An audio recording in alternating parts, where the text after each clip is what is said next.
ആരും നോക്കില്ല, മൈൻഡ് ചെയ്യില്ല ആരും. കാരണം ഇത് പറയും അടുത്ത് നിങ്ങൾ അവിടെ പോയി ആ വാഴനുള്ളിൽ ഇട്ട് പിടിച്ചിരിക്കും. എടാ എനിക്ക് ഞാൻ അന്ന് ഇവരെല്ലാം കൂടെ എന്നെ പ്രഷർ ചെയ്താണ് ഞാൻ കമ്മിറ്റഡ് ആണെന്നുള്ള രീതിയിൽ ഞാൻ പറഞ്ഞത്.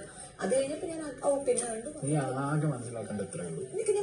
ഇവിടെ നമ്മൾ ഗെയിം കളിക്കുമ്പോ നമ്മളെ പെണ്ണുണ്ട് വന്നു പോയെന്നുള്ളത്. പക്ഷെ ഞാൻ ഒരു ദിവസം ഒരു വട്ടമെങ്കിലും ഞാൻ പറയാറുണ്ട് എനിക്ക് വേണ്ടി ഒരാളുണ്ട്. അത് പുറത്തു പോകും തോന്നുന്നുണ്ടോ? അത് പുറത്ത് വരാറില്ലേ?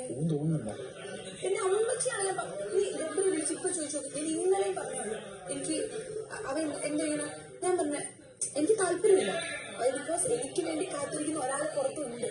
ഞാൻ അതാണ് ഇപ്പോഴും പറഞ്ഞത്. എനിക്കിത് പ്രേമത്തിന്റെ സ്റ്റേജിൽ കൊണ്ടെത്തിക്കാൻ എനിക്ക് താല്പര്യമില്ലെന്ന് പറയുന്നത്. ഇതിനൊരു ഡയമെൻഷൻ കൊടുക്കുക എന്നുള്ളത് നമ്മുടെ ഓഡിയൻസിനോട് ചെയ്യേണ്ട ഒരു സംഗതിയാണ്. ഫ്രണ്ട്ഷിപ്പ്, സിറ്റുവേഷൻഷിപ്പ്, റിലേഷൻഷിപ്പ്, മൂന്നിലേതെങ്കിലും ഉണ്ട്. തുറന്നു പറഞ്ഞാൽ തീരേണ്ട പ്രശ്നമുള്ളത് എടാ ഇതെന്റെ എന്ത് പറയാ ഫ്രണ്ട്ഷിപ്പാണ്. ഇതെന്റെ